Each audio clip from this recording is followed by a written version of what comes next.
Te damos la bienvenida a un nuevo audio de la hora silenciosa de Palabra de Vida, donde líderes alrededor del mundo compartirán con nosotros.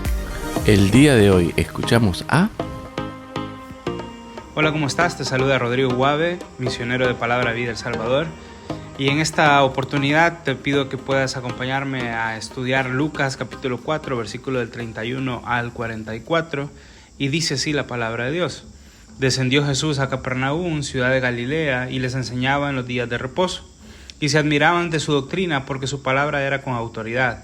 Estaba en la sinagoga un hombre que tenía un espíritu de demonio inmundo, el cual exclamó a gran voz, diciendo: Déjanos, ¿qué tienes con nosotros, Jesús Nazareno? ¿Has venido para destruirnos? Yo te conozco quién eres, el Santo de Dios. Y Jesús le reprendió diciéndote: Cállate y sal de él. Entonces el demonio, derribándole en medio de ellos, salió de él, y no le hizo daño alguno. Y estaban todos maravillados y hablaban unos a otros diciendo: ¿Qué palabra es esta que con autoridad y poder manda a los espíritus inmundos y salen? Y su fama se difundía por todos los lugares de los contornos. Me voy a detener acá en esta pequeña porción, este pequeño relato que narra Lucas del versículo 31 al 37. Y llama mucho la atención porque estando el Señor Jesús en Capernaum, ¿verdad?, en la ciudad de Galilea, como dice el versículo 31, dice de que él estaba enseñando y que muchos se admiraban de la doctrina porque la palabra que el Señor Jesús compartía era con autoridad. Y claro, él tenía la autoridad, tenía esa fuerza para poder hacerlo porque entendemos y sabemos que era Dios mismo hablando en forma de hombre. Cuando uno va a Juan capítulo 1:3 se da cuenta de que todo, y por eso tiene la autoridad el Señor Jesús sobre la palabra que él estaba compartiendo, porque todas las cosas, dice Juan capítulo 1:3, todas las cosas por él fueron hechas, y sin él nada de lo que ha sido hecho fue hecho. Entonces el Señor Jesús conoce todo, conoce el corazón, conocía las intenciones de las personas que estaban adentro de esa sinagoga, y decía de que había un hombre que tenía espíritu inmundo. Aquí vamos a parar un poquito porque llama mucho la atención esto. ¿Qué hacía un hombre endemoniado dentro de una sinagoga? Cuando nosotros estudiamos y queremos investigar y qué es la sinagoga, nos tenemos que ir y darnos cuenta de que la sinagoga es y sigue siendo el lugar de culto para los judíos.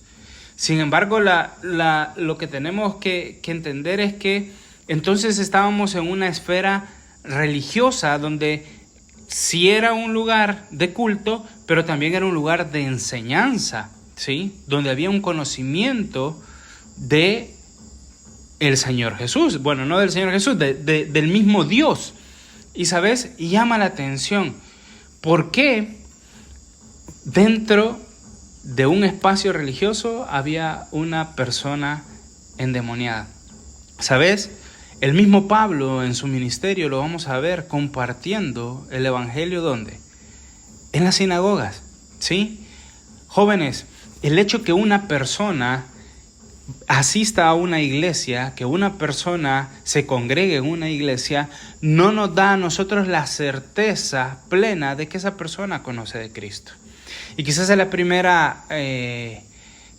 primera lección que yo quisiera abordar en este audio es que nosotros no podemos confiarnos de la religiosidad de las personas.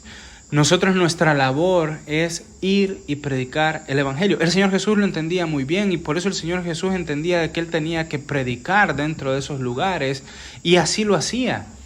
Porque él sabía de que en medio de personas que quizás realmente creían en Jesús, habían muchos que simplemente eran conocedores, personas que simplemente habían escuchado, personas de que se escuchaban acerca de ese Dios, ¿verdad? Pero que realmente no creían en él. Y eso es lo que pasó en este lugar donde vemos a este endemoniado ahí y que el Señor Jesús le reprende, lo manda a callar y le obliga a salir de esa persona. Y dice que el demonio inmediatamente salió de él. Hay que entender algo. Los demonios saben y conocen quién es Dios, ¿sí? Cuando uno va a Santiago, capítulo 2, versículo 19 dice, tú crees que Dios es uno, bien haces. También los demonios creen y tiemblan. Y eso es algo para que nosotros no podamos detenernos en nuestra predicación continua del Evangelio. Es el hecho de que hasta los demonios pueden llegar a creer. Pero en este lugar, por lo que leemos, solo había un conocimiento básico de quién era Dios. Y saben, es lo que pasa lastimosamente hoy en día en muchas de nuestras iglesias. Hay tanta religiosidad, pero no hay corazones realmente transformados y humillados por la palabra de Dios. Hay corazones que aún no han tenido un encuentro personal con Cristo. Y ese es un reto para nosotros. Es un reto de no parar de predicar su palabra, de predicar su evangelio. Es más, se maravillaban, dice, ¿qué palabra es esta? Dice en el versículo 36, que con autoridad y poder manda a los espíritus inmundos y sale. Y dice, y su fama se difundía por todos los lugares. ¿Sabes? Nosotros somos parte de lo que Dios quiere hacer en este mundo. Nosotros somos parte de lo que Dios está haciendo ya en este mundo. Nuestra labor es ir y predicar el evangelio, es ir y hacer discípulos. Es el hecho de que las personas puedan crecer en el conocimiento, en que puedan llegar a tener una relación personal con Cristo. La pregunta es, ¿lo estoy haciendo? ¿Sabes? Y cuando vamos a la otra porción de la palabra de Dios, en el versículo 38 y 39, vamos a ver un evento de la sanidad de la suegra de Pedro. Y dice la palabra de Dios, entonces Jesús se levantó y salió de la sinagoga y entró en casa de Simón. La suegra de Simón tenía una gran fiebre y le rogaron por ella. E inclinándose hacia ella, reprendió a la fiebre y la fiebre la dejó. Y levantándose ella, al instante le servía. Tú que me escuchas, yo quiero animarte a algo. Tenemos una labor que debemos de cumplir, que es predicar su palabra. No importa dónde sea.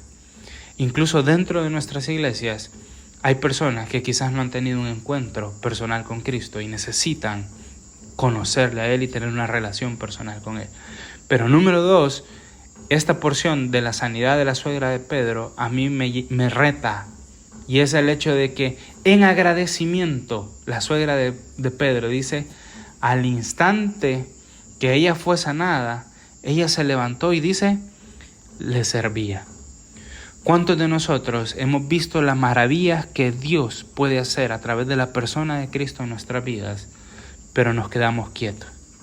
Y esta mujer, en un lecho de muerte quizás, en un lecho de dolor, fue sanada e inmediatamente, dice, ella le servía.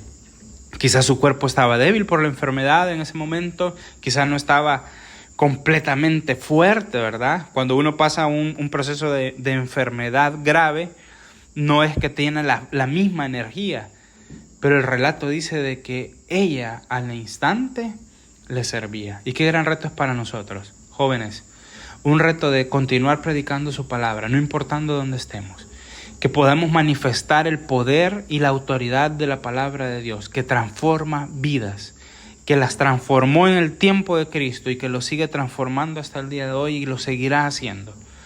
Pero esto debe de llevarme a mí y animarme a servirle, a entender, a creerle realmente a Jesús lo que puede hacer y lo que Él hace. Lo que pudo hacer con mi vida, lo puede hacer con muchos más. Solamente es una decisión de decir, Señor, quiero servirte, quiero hacerlo, no importando la situación. Así que yo te animo a que puedas seguir estudiando este pasaje y puedas sacar tus propias conclusiones y tus propias aplicaciones para tu vida. Que Dios te bendiga. Gracias por escucharnos. Recuerda que este audio no reemplaza tu tiempo a solas con Dios. Te animamos a que escribas tus aplicaciones personales. Hasta mañana.